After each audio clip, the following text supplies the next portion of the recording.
Assalamualaikum warahmatullahi wabarakatuh. Waalaikumsalam warahmatullahi wabarakatuh.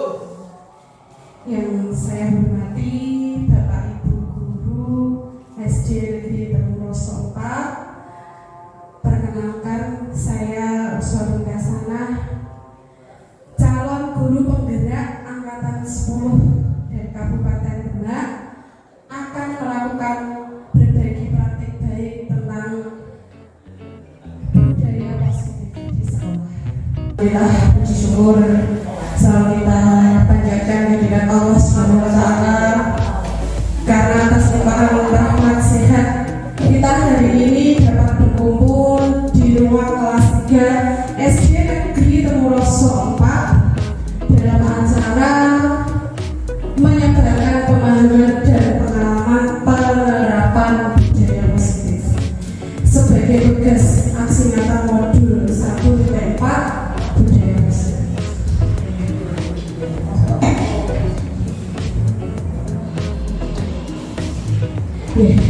Selamat datang Bapak Ibu Guru hebat. Mari hari ini kita belajar bersama, berkolaborasi untuk saling menghormati dan mendukung demi mewujudkan disiplin positif di sekolah yang kita cintai ini.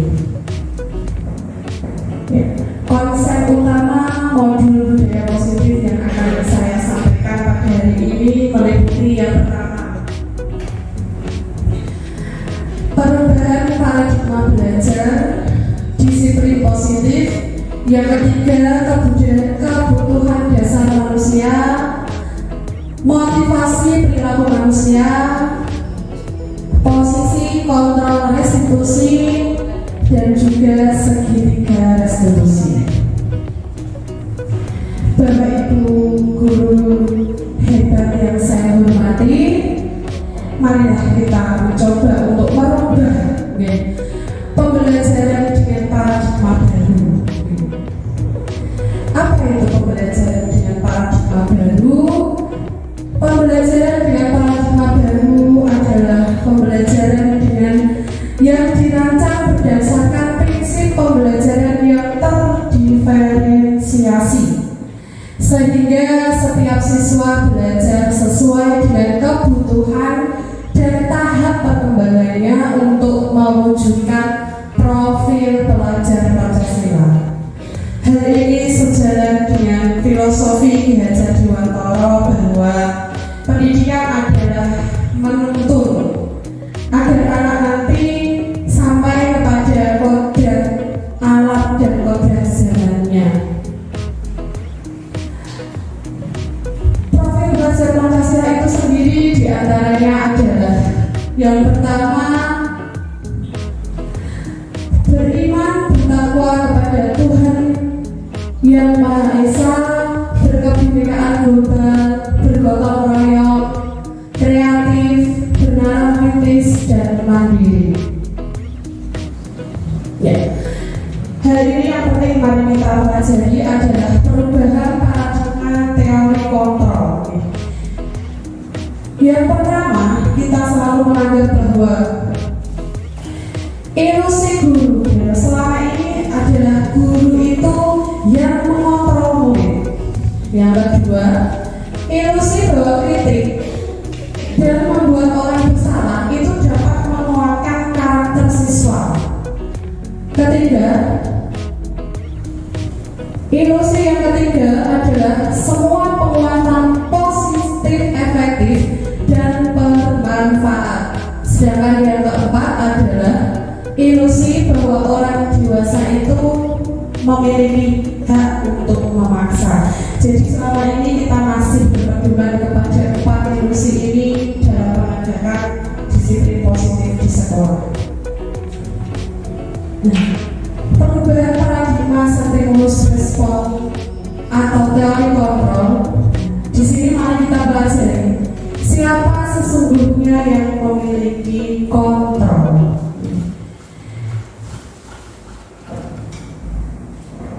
Yang pertama, pada stimulus responnya itu kita mencoba mengubah orang agar berpandangan sama dengan kita.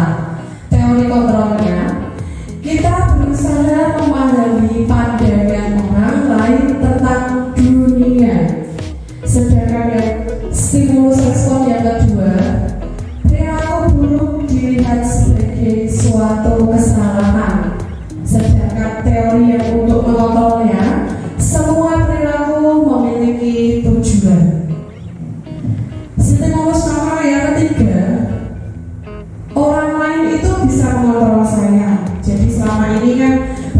guru ketika anaknya melakukan kesalahan, Bapak Ibu sebagai pengontrol.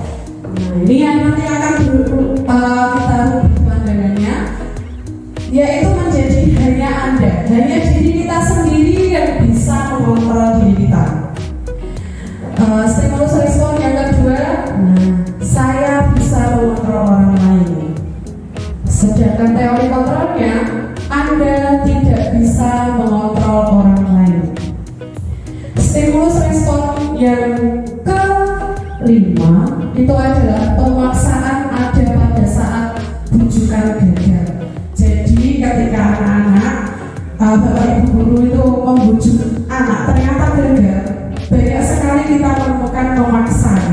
Kamu harus menaati, itu sudah termasuk dalam kata paksaan. Nah, ini yang harus mulai sekarang kita tinggalkan. Nah, ini jadi apa yang perlu kita lakukan? Nah, kolaborasi dan konsensus menciptakan sebuah pilihan-pilihan baru. Yang stimulus terakhir adalah model berpikir menang atau kalah. Teori kontrolnya bagaimana Bapak Ibu? Model berpikir menang. Gitu ya Bapak Ibu. Selanjutnya, nah ini adalah materi yang inti yang akan saya sampaikan pada pagi hari ini adalah disiplin positif. Itu menurut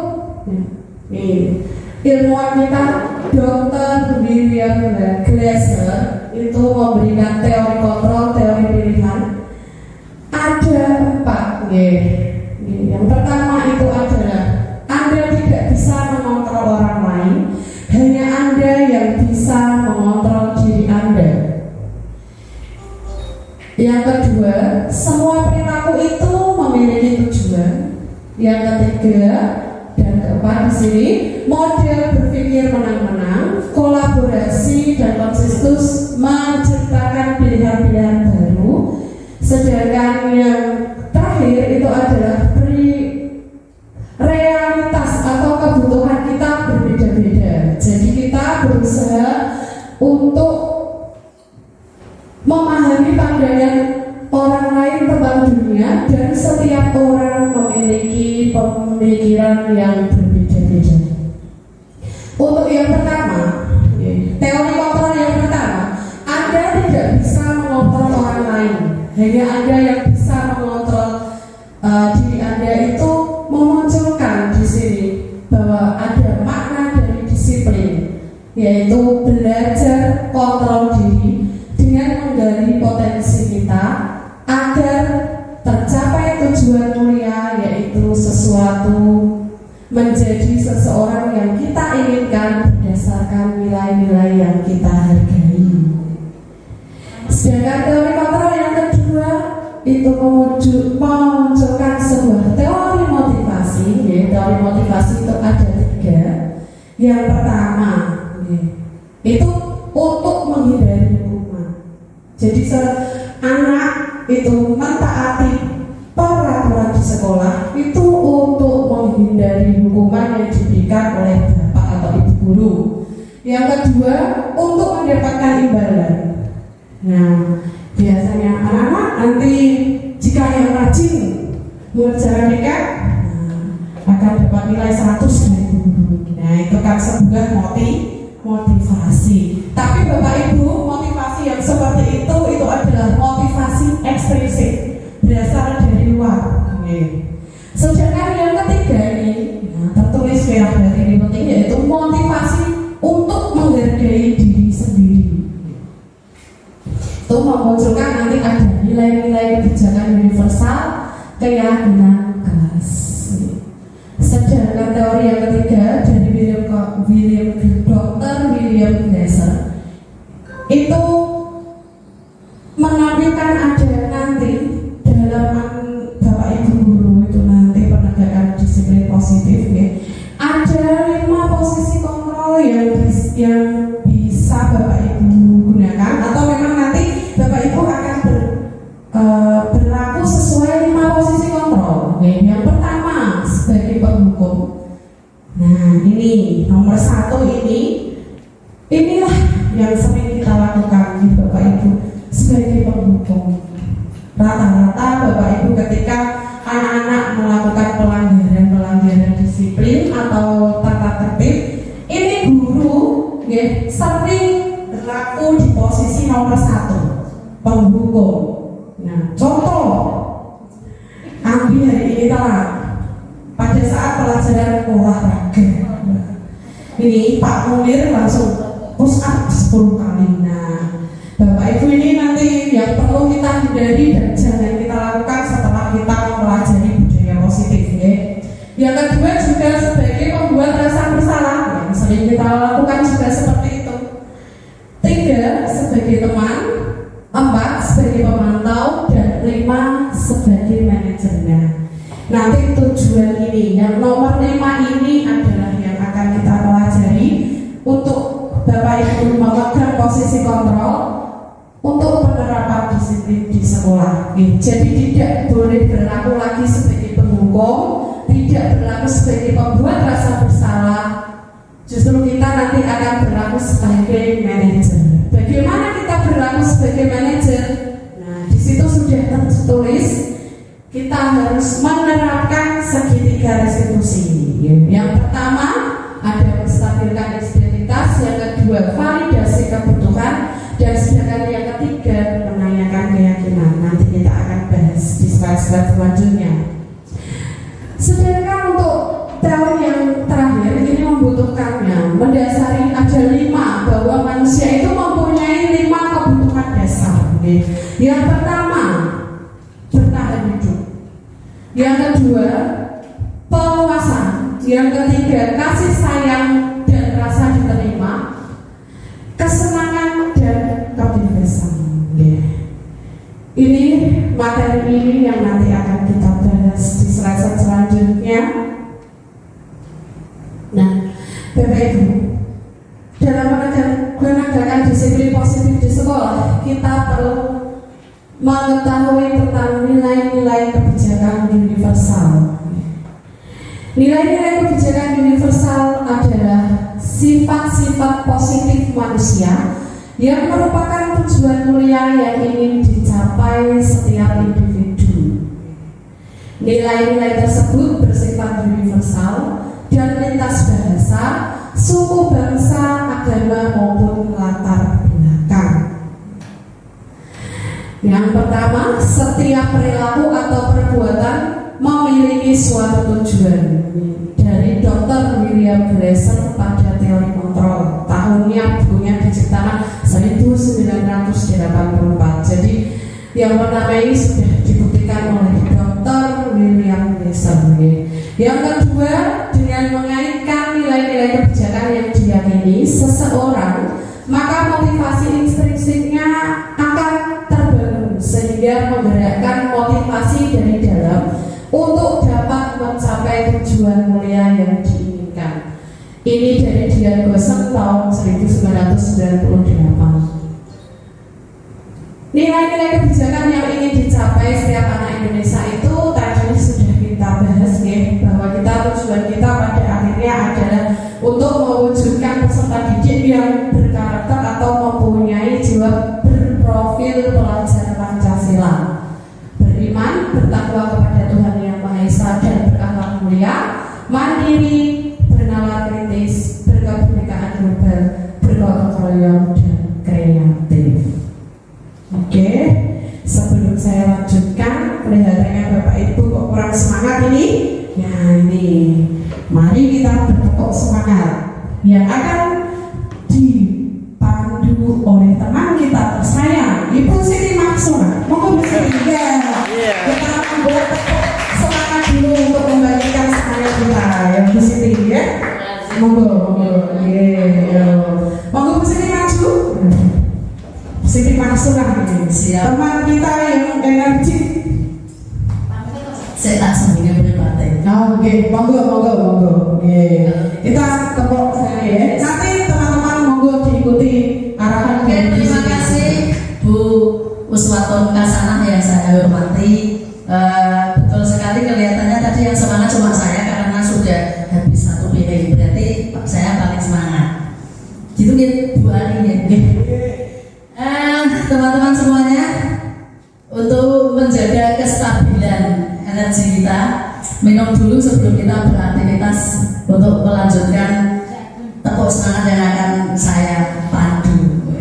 Ini ya teman-teman ya, sambil duduk apa sambil berdiri? Semangat dulu. Berdiri. Berdiri, ya paling enak berdiri. Bisa ya. Berdiri. Iya, monggo Bapak Ibu kita berdiri ya. Pak Muket berdiri sudah Pak? Sudah jadi tadi berdiri. Oke. Ini ya, kita samakan dulu. Tepuk semangat, nanti kanan dulu. Dan. Kemudian jing, kiri dung. Kemudian dan. Terus tepuk 3 kali dan jing, dung. Ya, tapi itu cepat gitu ya. Kemudian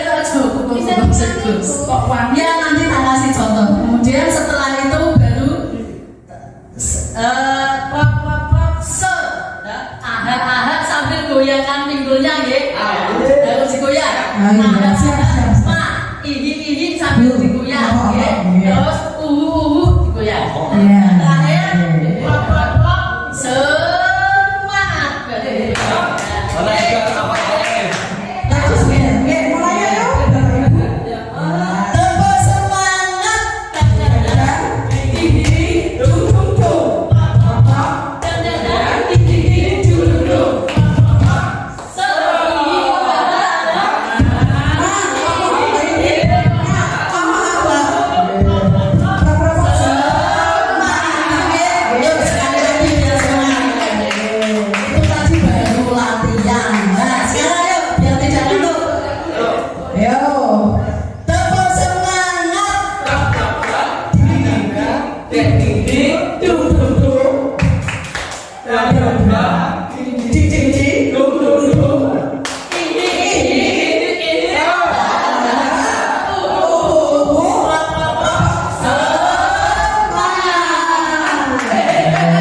Mari kita lanjutkan ke slide selanjutnya, yaitu disiplin positif ya Bapak Ibu. Jadi dalam budaya kita, makna kata disiplin itu dimaknai menjadi sesuatu yang dilakukan seseorang pada orang lain untuk mendapatkan kepatuhan. Kita sering menghubungkan kata disiplin dengan ketidaknyamanan. Jadi ya memang berawal dari ketidaknyamanan Bapak Ibu ya. Terus kemudian mendasari hal itu sebagai pendidik, tujuan kita adalah menciptakan anak-anak yang memiliki disiplin diri sehingga mereka bisa berperilaku dengan mengacu pada nilai-nilai kebijakan universal yang tadi dan memiliki motivasi intrinsik bukan ekstrinsik. Karena apa? Motivasi intrinsik ini akan lebih bertahan lama dan menjiwai karakter anak dibandingkan ekstrinsik. Kalau motivasi ekstrinsik tadi kan untuk menghindari hukuman, ya dilakukannya kalau iya, ini harus memang begitu Pak G. Yang instruksi yang setuju itu tahan lamanya kan? Oh, tahan lama G. Terima kasih G. Tahan lama betul Pak G. Tahan lama untuk membuat karakter anak maksudnya G. Bukan tahan lama yang lain begitu G. Selanjutnya disiplin positif merupakan salah satu cara penerapan disiplin yang bertujuan untuk menumbuhkan kesadaran serta memberdayakan anak untuk melakukan sesuatu ya tanpa disogok. Yang kedua diancam. Sedangkan yang ketiga maupun hukuman. Jadi kita mulai hari ini bagaimana cara kita untuk mendisiplinkan anak tanpa harus 3 ini. Karena yang sering kita lakukan ya pasti ini sogok. Ayo garap PR digarap cepet-cepetan. Entok dia kok bu guru sih ini sogokan ya. Terus yang kedua ancaman. Saiki seseorang PR. Ayo anak-anak enggak garap PR besok pagi. Wah, ya kamu lari 10 kali dah. Sudah diancam dulu kan? Anak-anak membuat ini loh. Jadi apa ini? tidak nyaman. Ya. Terus ya ini hukuman telat upacara kata warnanya podo sesambino iki latine ra dimasokke dihukum ning nggon iso yang bendera hormat.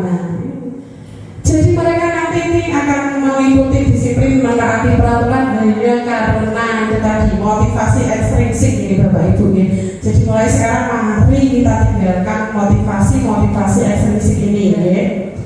Karena nanti apa? Ini tadi hanya bertahan ya karena mereka nanti akan melakukan kalau mendapat imbalan atau untuk besok aku tak makan tisu beratelan kita buka bu guru pak guru. Nah ini marilah kita tinggalkan hal-hal yang seperti itu. Nah Bapak Ibu bagaimana caranya ya? Karena apa tadi motivasi itu yang intrinsik akan bertahan lama itu karena apa? Setiap manusia itu pasti mempunyai yang namanya kebutuhan dasar manusia yang perlu kita pelajari bersama. Yang pertama bertahan hidup. Ini Bapak Ibu. Yang kedua kasih sayang dan rasa diterima. Ini yang paling ini semua kita harus menanamkan ini nih. Jadi anak-anak nanti masuk ke kelas itu dengan perasaan senang, nyaman karena apa? Oh Bu Guru itu saya berangkat walaupun PR-nya kurang tidak dikerjakan belum selesai tapi Bu Guru tidak langsung marah-marah menghukum. Nah ini kasih sayang dan rasa diterima oleh teman dan juga guru. Nih penguasaan kebebasan nih. Kebebasan ini maksudnya nanti ketika kita dalam pembelajaran anak-anak kok punya bebas ya, bebas untuk mengeluarkan pendapat, bebas berekspresi gambar. Jangan kita hukum Bapak Ibu ya. Kadang kita sedang dalam pembelajaran anak-anak ada yang malah mengerjakan gambar, kita sedang menerangkan anak-anak gambar kita marah. Padahal ini mereka mungkin sudah selesai baru terus kemudian mereka melaksanakan atau melakukan kegiatan yang mereka sukai. Yang kedua ini kesenangan tadi Bapak Ibu. Dan perlu kita sadari bahwa setiap anak itu adalah individu yang unik, yang mempunyai karakter yang berbeda-beda, tentu saja mempunyai passion atau kesenangan yang berbeda-beda. Ini yang perlu kita sadari sebagai seorang guru. Ya. Nah ini Bapak Ibu tadi saya jelaskan kembali. Motivasi perilaku manusia. Motivasi itu merupakan dorongan yang timbul pada diri seorang secara sadar atau tidak sadar untuk melakukan suatu tindakan dengan tujuan tertentu. Tadi ada 3. Yang 2 merupakan motivasi apa tadi? Bu Ari mungkin ya kolom 1 dan 2 tadi motivasi apa aja? Jadi menghindari ketidaknyamanan dan hukuman itu murid melakukan disiplin diri karena dia takut dihukum. Berarti itu kan motivasi dari luar ya, dari ekstrinsik. Dan yang mana tadi Ibu menjelaskan bahwa motivasi ekstrinsik itu tidak kita terapkan pada pembelajaran yang sekarang. Jadi kita sebagai guru seharusnya tidak menerapkan motivasi ekstrinsik tersebut, yang mana di situ ada hukuman dan juga ada hadiah juga. Nah, ini salah juga bagian dari nomor 2 ini. Iya betul. Jadi harusnya motivasi itu berasal dari diri sendiri atau ekstrinsik. Begitu. Terima kasih jawaban dari Bu Ari. Tepuk tangan teman-teman. Sungguh luar biasa ya. Dan ini tadi menebalkan pemahaman kita bahwa kita dalam penegakan disiplin kita hendaknya menggunakan yang ini Bapak Ibu untuk motivasi intrinsik ya. Karena itu tadi akan mempertebal karakter siswa dan juga akan menebalkan nilai-nilai kebajikan dirinya. Bertahan lama nih. Ini bapak-bapak semuanya kok yang bertahan lama nih.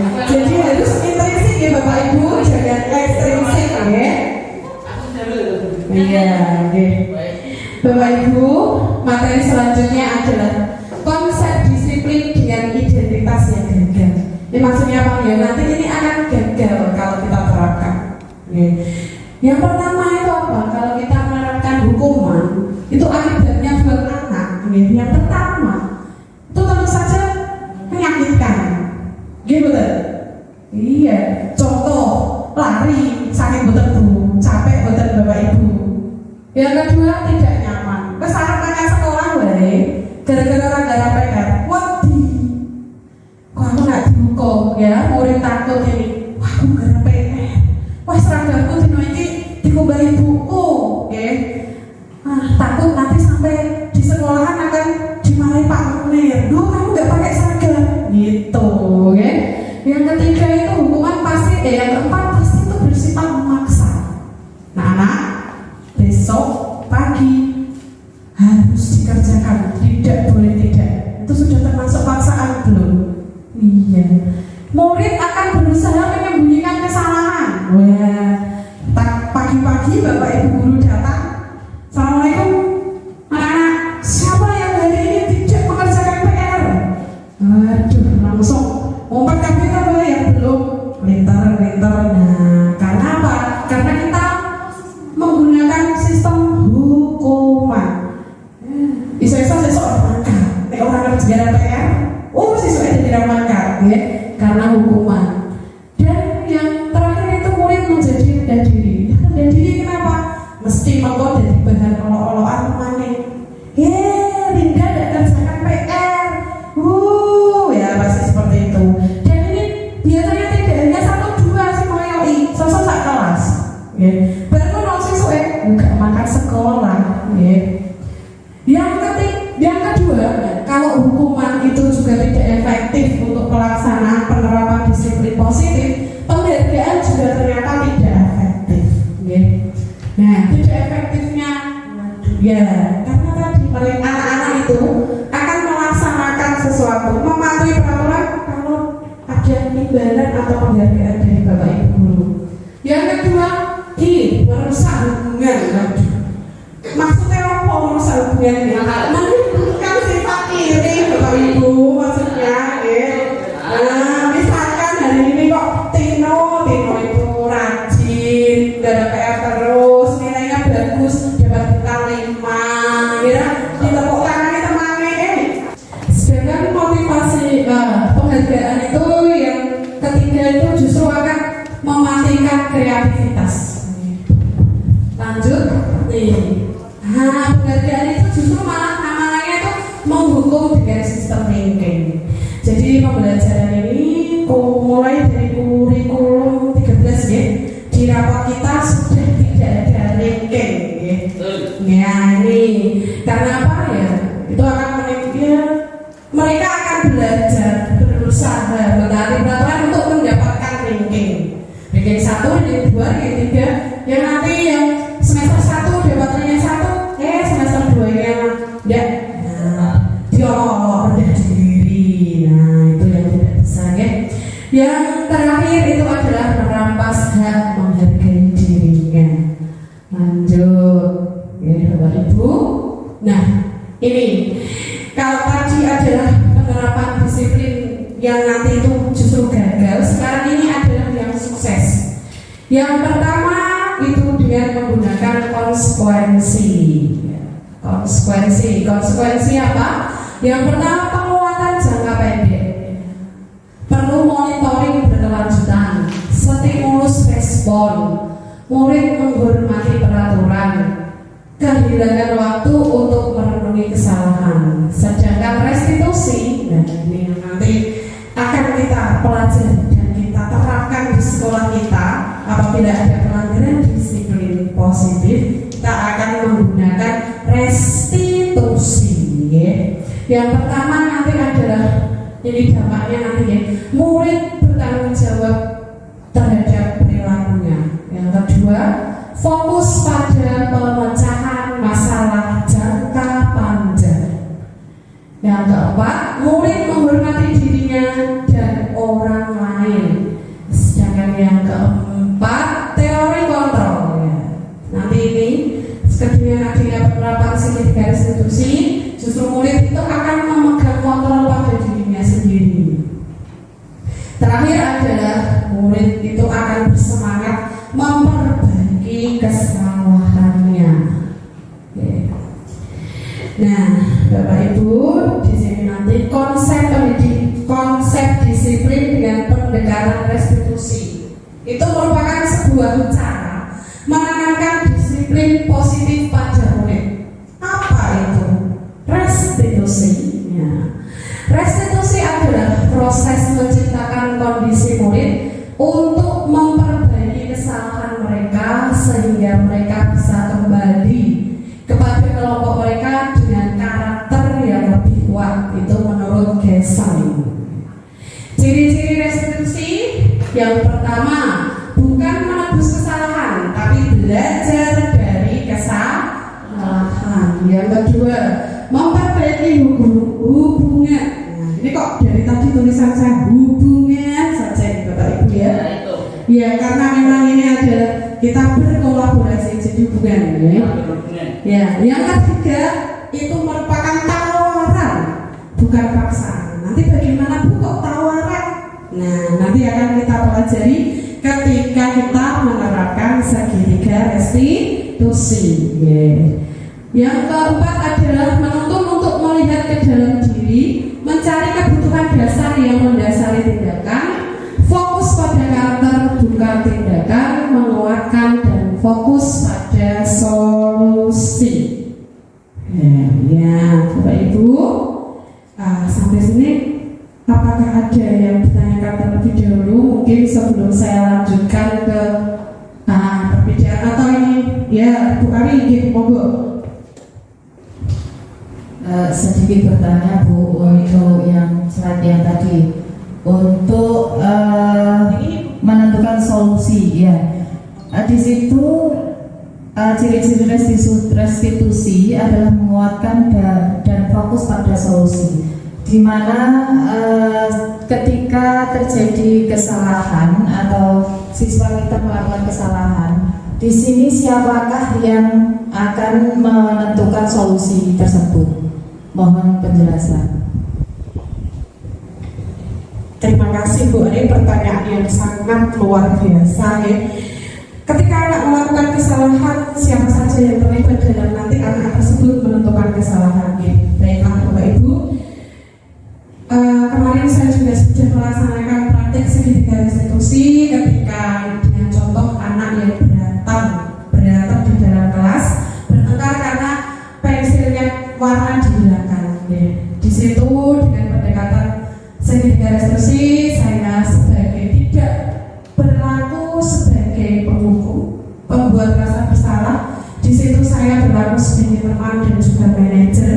Saya merangkul anak, berbicara dengan halus, kemudian menanyakan apakah benar kemarin terjadi masalah yang seperti itu. Kemudian anak kita ajak dialog bersama sampai anak tersebut menemukan solusi bagaimana dia bisa memperbaiki kesalahannya terhadap teman tersebut. Begitu Bu Ari. Berarti kesimpulannya yang menentukan atau menemukan solusi adalah anak yang melakukan kesalahan ya Bu ya. Ya, terima kasih. Terima kasih ya, betul Bu. Nanti kan kita bimbing agar anak tersebut menentukan. Jadi anak yang menentukan sendiri ya, menemukan solusinya. Terima kasih Bu Ari, beri tepuk tangan kepada Bu Ari. Nah, Bapak Ibu nih, nah ini ada tindakan guru. Perbedaan antara hukuman dan konsekuensi. Coba, ini pasti kita tidak bisa memungkiri. Kita sebagai guru sudah mengajar berpuluh-puluh tahun. Kita pasti pernah melaksanakannya, pernah melakukan boten. Pernah toh? Oh, yang pertama mencatat 100 kali di dalam buku kalimat. Saya tidak akan terlambat lagi karena terlambat sekolah. Pasti kita pernah menyuruh anak seperti ini. Saya tidak pernah itu dulu waktu sekolah. Pak Male, ini juga dulu ternyata pernah nih. Pengalaman ini Pak Male. Terima kasih Bapak Ibu, sekedar menyampaikan unek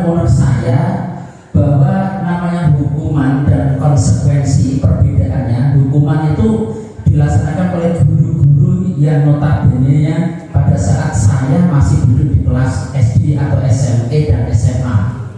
Saya juga pernah mendapatkan hukuman mencatat 100 kali di dalam buku. Kalimat saya tidak akan terlambat lagi karena terlambat sekolah. Karena pada saat itu di era zaman saya listrik juga belum ada. Subuh itu saya masih kok subuh ini tak kira jam 4 di subuh malah tekan jam 6. Akhirnya kan terlambat juga. Wes berangkat tanpa mandi, tanpa sarapan, terlambat. Akhirnya saya mendapatkan guru yang sampai hari ini beliau masih sehat. Saya berdoa mudah-mudahan guru saya SD itu masih sehat sampai hari ini. Dan saya itu menerima. Ya. Saya juga menerima hukuman itu. Saya mencatat karena apa? Ternyata dengan adanya hukuman pada saat itu membuat saya itu jeda. Alhamdulillah jeda. Tetapi ada teman saya bukan menjadi jeda, tetapi malah dia itu seperti orang pendendam. Nah, jadi kalau saya itu kan orang yang baik ya, baik hati dan tidak sombong. Itu guru saya hormati. Kemungkinan kalau saya tidak dihukum 100 kali nulis, kemungkinan saya juga tidak akan menjadi guru. Karena teman saya yang pendendam itu sekarang juga nasibnya alhamdulillah kok ya masih baik nasibnya dengan saya. Itu Bu yang perlu saya sampaikan pada panjenengan. Terima kasih. Ini justru tadi malah berbagi pengalamannya, tepuk tangan boleh. Berbagi pengalaman justru ini tadi ini salah satu nanti juga dibahas. Dampak kenapa kita tidak boleh melaksanakan hukuman? Ya karena itu nanti akan tadi sesuai yang disampaikan oleh Pak Malik bahwa akan menimbulkan dendam di masa lalu. Iso-iso bapak ibu guru dicegat mantuk ke rumah gara-gara dendam. Yang kedua lanjut bapak ibu. Nah, lari mengelilingi lapangan. Karena pokoknya yang bersifat fisik menyakitkan itu adalah hukuman. Murid diminta untuk push up 15 kali hukuman. Bagaimana yang konsekuensi? Menggantikan kertas tugas teman yang telah dicoret-coret. Menggantikan, membersihkan tumpahan ya karena dia tadi yang melupakan ya dia yang bersihkan. Pak Munir lupa es dawet. Ya Pak Munir harus membersihkan. Ini namanya konsekuensi, bukan hukuman.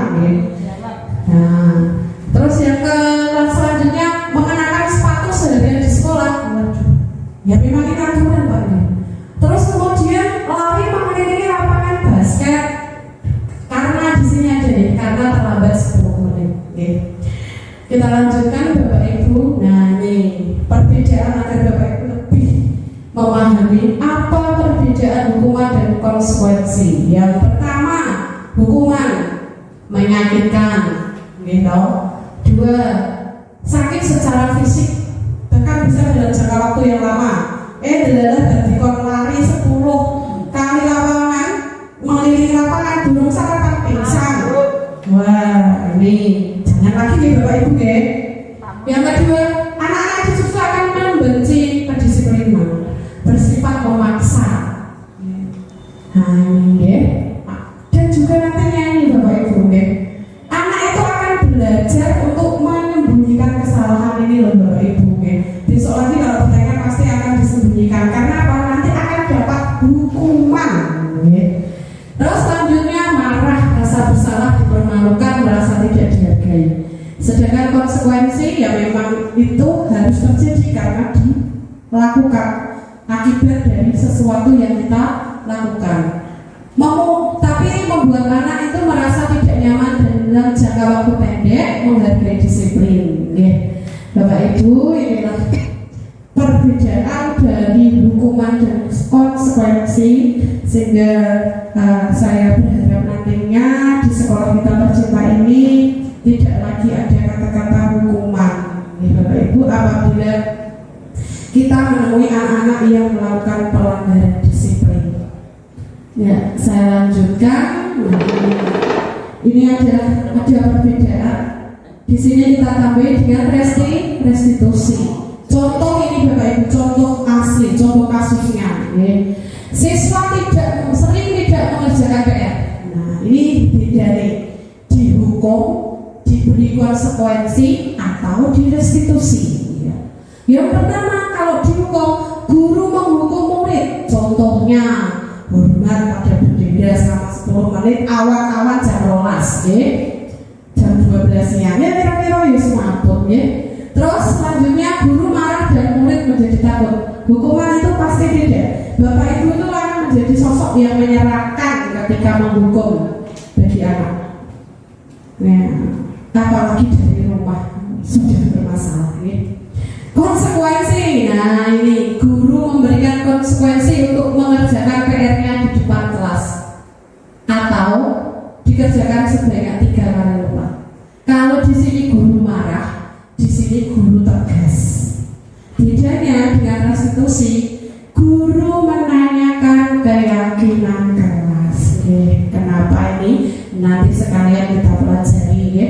Dan membantu siswa menyelesaikan masalahnya, membantu siswa. Jadi nanti anak akan atau siswa tersebut akan menemukan solusi dari masalahnya. Terus kemudian guru terbuka dan siswa menghormati dirinya dan orang lain. Baiklah, Bapak Ibu, tadi dalam penegakan disiplin positif, Bapak Ibu ada 5 posisi yang harus Bapak Ibu ketahui. Yang pertama, penghukum, pembuat rasa bersalah sebagai teman, sebagai pemantau. Dan ini yang saya harapkan Bapak Ibu nanti lakukan di kelas Bapak Ibu, yaitu adalah Bapak Ibu sebagai manajer. Nah, ini Bapak Ibu, ya. Ini contoh-contohnya yang akan saya bacakan sedikit, ya. Yang pertama, ya. Ini tadi Bapak Ibu kita tadi sudah belajar ada identitas gagal dalam penerapan disiplin, ada identitas sukses tapi kontrolnya dari luar. Terus yang selanjutnya adalah identitas berhasil atau sukses kontrolnya dari dalam. Ini posisi kontrol kita sebagai seorang guru. Bapak Ibu sudah melihat bagaimana jika kita ingin berhasil memberikan kontrol, berhasil untuk menanamkan disiplin positif, kita harus berposisi dalam sebagai manajer. Jangan lagi Bapak Ibu berposisi sebagai penghukum ataupun membuat orang merasa bersalah. Kalau teman di sini, ini nanti kontrolnya baru dari luar, ya. belum memunculkan kontrol dari dalam. Apalagi pemantau. Bapak Ibu ini yang saya inginkan nanti menjadi manajer, ya. Dalam 5 posisi kontrol untuk menangani pelanggaran disiplin anak. Saya harap Bapak Ibu menjadi seorang manajer. Bagaimana caranya? Guru berdua di sini sudah ada. Saya langsung ke manajer saja, ya. Bagaimana nanti Bapak Ibu berdua di sini ada mengajukan pertanyaan-pertanyaan, bukan marah-marah lagi. Kalau kemarin kita marah-marah, sekarang kita bertanya, kita ubah paradigma kita. Yang kedua, guru bisa berkata apa Bapak Ibu? Nah, di sini nanti apa yang kita yakini, apa yang bisa kamu kerjakan untuk memperbaiki masalah ini terkait dengan keyakinan kelas. Ya, hasilnya Bapak Ibu ya sangat luar biasa. Ini akan menguatkan pribadi anak. Ya. Bapak Ibu, ya. Ini Bapak Ibu, selanjutnya adalah tentang keyakinan kelas. Kenapa hal ini perlu kita pelajari? Karena hal ini perlu kita lakukan, kita laksanakan dalam pembelajaran kita sehari-hari karena posisi kontrol kita sebagai manajer. Hubungannya ya dengan keyakinan kelas. Apa itu keyakinan kelas? Mengapa harus keyakinan kelas, bukan peraturan kelas? Ya, karena apa? Karena keyakinan kelas ini nanti itu untuk mendukung motivasi intrinsik, kembali ke nilai-nilai keyakinan-keyakinan, lebih menggerakkan seseorang dibandingkan mengikuti serangkaian peraturan-peraturan. Nah, Bapak Ibu, di sini bagaimana cara pembentukan keyakinan kelas?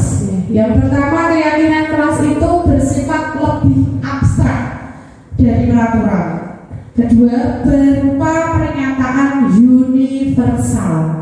Yang ketiga, dibuat dalam bentuk positif, sedikit saja agar mudah diingat, sesuai dengan kondisi kelas atau sekolah. Dan yang terakhir adalah tentu saja semua warga kelas atau sekolah dilibatkan untuk pembuatannya dan disepakati oleh semua warga, baik kelas maupun sekolah. Nah, Bapak Ibu, di sini saya mempunyai dua,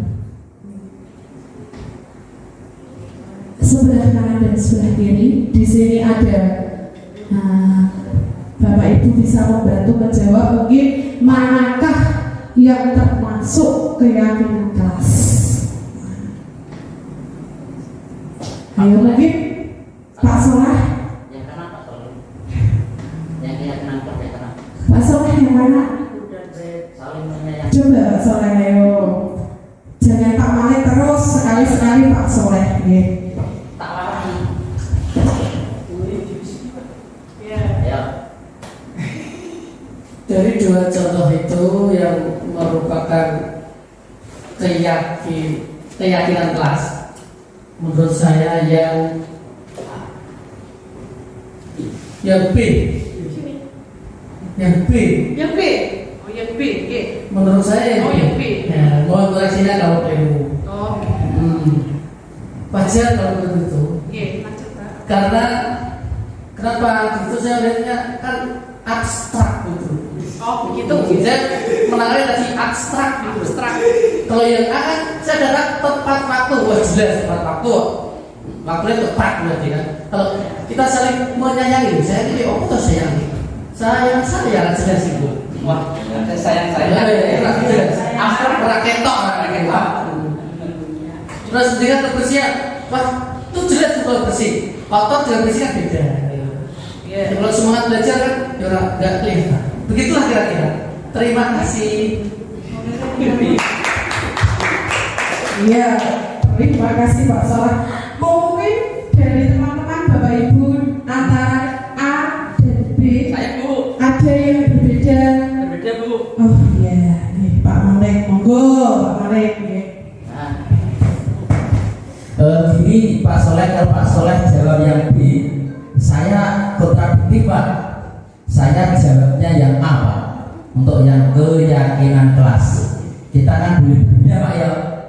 Untuk panjenengan poinnya adalah abstrak. Kalau saya tidak abstrak Pak, tapi konkret. Yang menurut saya keyakinan kelas itu yang A, diantaranya aktif dalam pembelajaran. Kemudian kalimatnya simpel saja Pak, menjaga kebersihan sekolah. Kalimatnya tidak bertele-tele Pak ya, tidak bertele-tele, cukup simpel, mudah diingat, mudah dibaca dan mudah diterapkan. Kemudian menjaga apa itu? Apa Bu? Berdoa sebelum dan sesudah kegiatan. Itu merupakan salah satu keyakinan kelas. Nah, menurut saya itu Pak. Ya, tidak apa-apa Pak ya, berbeda. Nah, partai berbeda Pak. Ya. Oke, terima kasih. Nah, nih, ternyata dua teman kita ini begitu semangat dalam belajar Bapak Ibu ya. Ada dua perbedaan tadi jawaban dari Pak Soleh dan Pak Malik. Nah, kita kembalikan lagi kepada yang ini Pak. Betul siapa yang disampaikan oleh Pak Soleh. Lebih apa tadi Pak Soleh tadi? Abstrak, dan juga bersifat universal. Nggih. Kalau di sini kan betul yang disampaikan Pak Soleh tadi. Aduh, ini jelas sekali loh Pak, ini datang tepat waktu mengucapkan salam. Yang kedua, kebersihan jelas itu tadi. Berarti gini nggih Pak Malik nggih, untuk keyakinan kelas yang lebih tepat dia. Setuju Bapak Ibu? Nah, terima kasih. Tepuk tangan. Lanjut ya Bapak Ibu. Nah, tadi Bapak Ibu. Nah, untuk menerapkan disiplin kelas, disiplin positif, tadi saya sudah sampaikan di awal bahwa salah satu caranya adalah kita sebagai manajer memposisikan diri kita sebagai manajer. Nah, sebagai manajer itu kita tadi menanyakan keyakinan. Terus kemudian apabila terjadi pelanggaran disiplin positif, maka kita dapat menanganinya menggunakan segitiga restitusi. Yang pertama, segitiga restitusi itu yang pertama adalah menstabilkan identitas. Kita semua akan melakukan hal terbaik yang bisa kita lakukan. Yang kedua, validasi tindakan yang salah. Semua perilaku mempunyai alasan. Yang ketiga, menanyakan keyakinan, yaitu kita semua mempunyai motivasi internal. Ya. Bagaimana Bapak Ibu? Ada yang ditanyakan tadi tentang segitiga restitusi? Jelas. Nah, jelas ya? Jelas ya? Ya. Ini, ya. Di sini tadi. Nah, ini adalah contoh-contoh bagaimana nanti apa yang akan kita katakan, sampaikan kalau kita menerapkan segitiga restitusi untuk menyelesaikan masalah. Ya. Di sini yang pertama itu adalah menstabilkan identitas. Itu tujuannya apa, Bapak Ibu? Untuk membuat anak yang merasa gagal karena merasa berbuat bersalah itu menjadi positif dulu, tidak langsung takut, ya.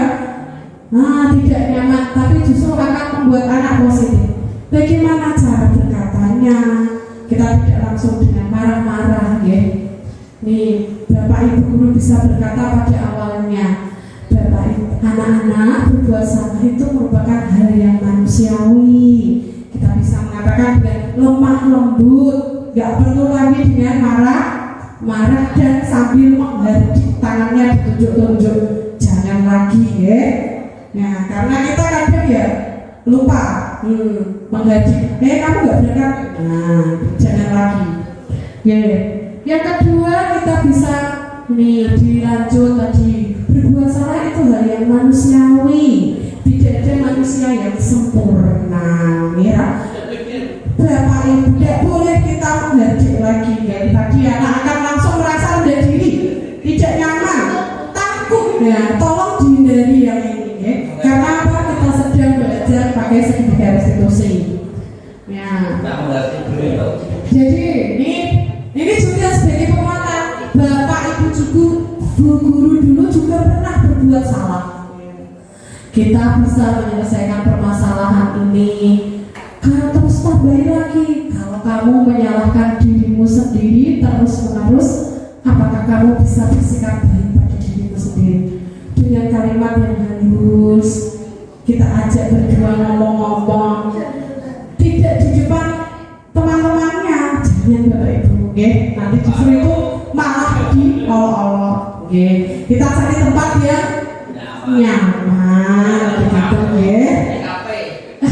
Kafe ini jangan Pak. Terus yang kedua dalam menerapkan segitiga restitusi adalah validasi kebutuhan, membantu siswa mengenali basic need atau kebutuhan yang ingin dipenuhinya ketika melakukan kesalahan itu. Pada dasarnya setiap tindakan manusia itu tujuannya adalah memenuhi basic need. Apakah itu power, kekuatan, freedom.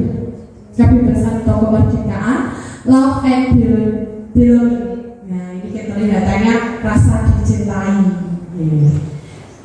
Fun, kesenangan atau survival. Di mana guru bisa berkata dalam tahap ini adalah kamu bisa saja kan melakukan hal yang lebih buruk, tetapi kamu tidak melakukannya kan? Nah, kamu pasti punya alasan mengapa kamu melakukannya.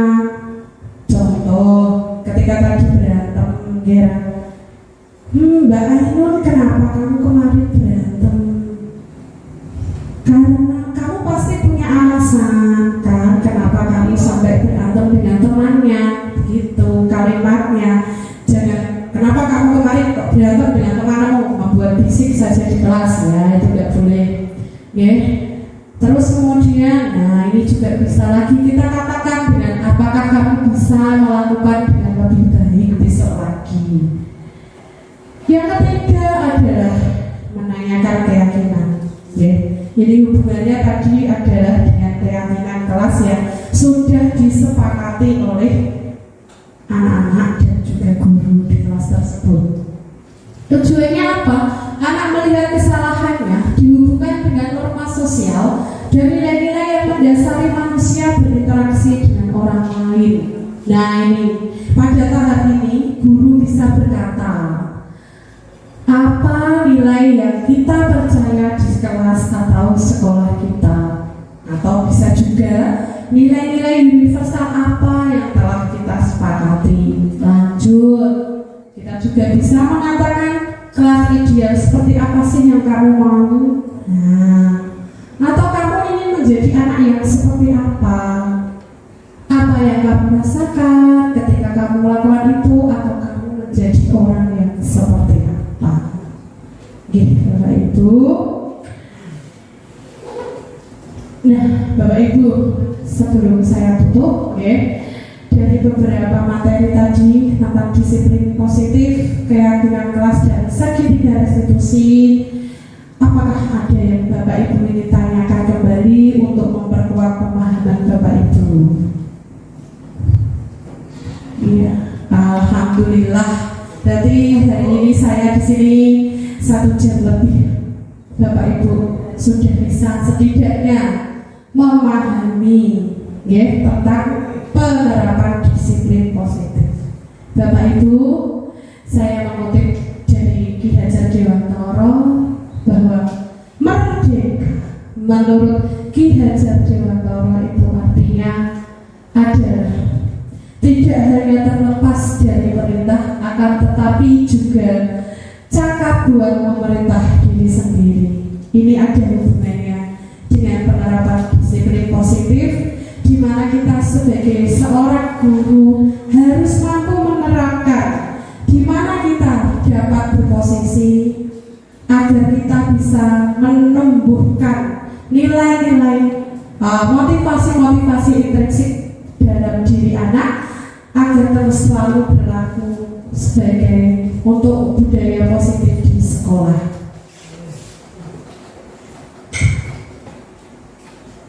Ya, dalam penerapan program disiplin positif, hendaknya guru memiliki standar kepribadian, profesional, dan sosial yang baik, di mana guru mampu berefleksi pada posisi kontrolnya saat ini. Bagaimana perjalanannya sebagai seorang among atau posisi manajer yang menuntun murid-murid menjadi insan yang mandiri, merdeka, dan bertanggung jawab. Bapak Ibu yang saya hormati, semoga sesi belajar kita hari ini membawa manfaat sehingga kita dapat mewujudkan pelajar berprofil Pancasila. Salam merdeka belajar.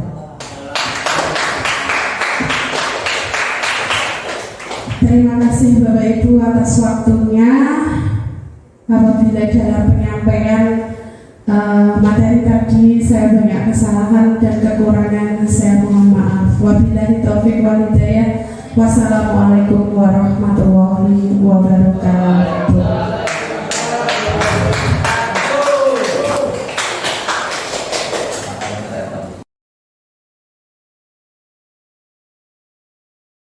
Assalamualaikum warahmatullahi wabarakatuh.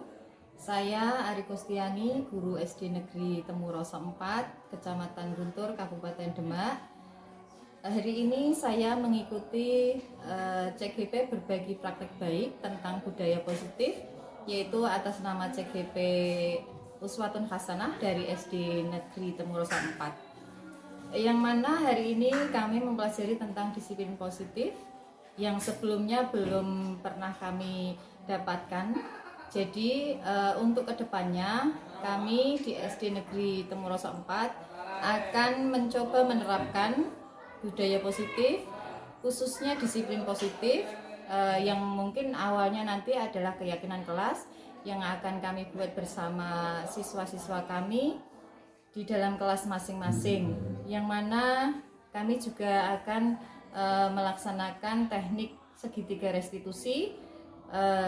Sebagai posisi kontrol kami adalah sebagai manajer, bukan penghukum, karena kami sebelumnya memang seringkali menjadi dalam posisi penghukum, karena memang kami belum mendapatkan ilmu tentang segitiga restitusi tersebut. Jadi untuk kedepannya kami dari SD Negeri Temuroso 4 akan berusaha untuk menerapkan budaya positif di SD Negeri Temuroso 4. Terima kasih. Wassalamualaikum warahmatullahi wabarakatuh. Assalamualaikum warahmatullahi wabarakatuh. Saya guru SD Temuroso 4 sangat mengapresiasi apa yang disampaikan oleh Bu Uswatun Hasanah CGP Angkatan 10. Apa yang disampaikan sangat luar biasa. Ini akan menjadikan hal baru yang akan saya terapkan di kelas saya nanti, sehingga kelas saya menjadi lebih baik, terutama untuk anak-anak. Begitu. Wassalamualaikum warahmatullahi wabarakatuh.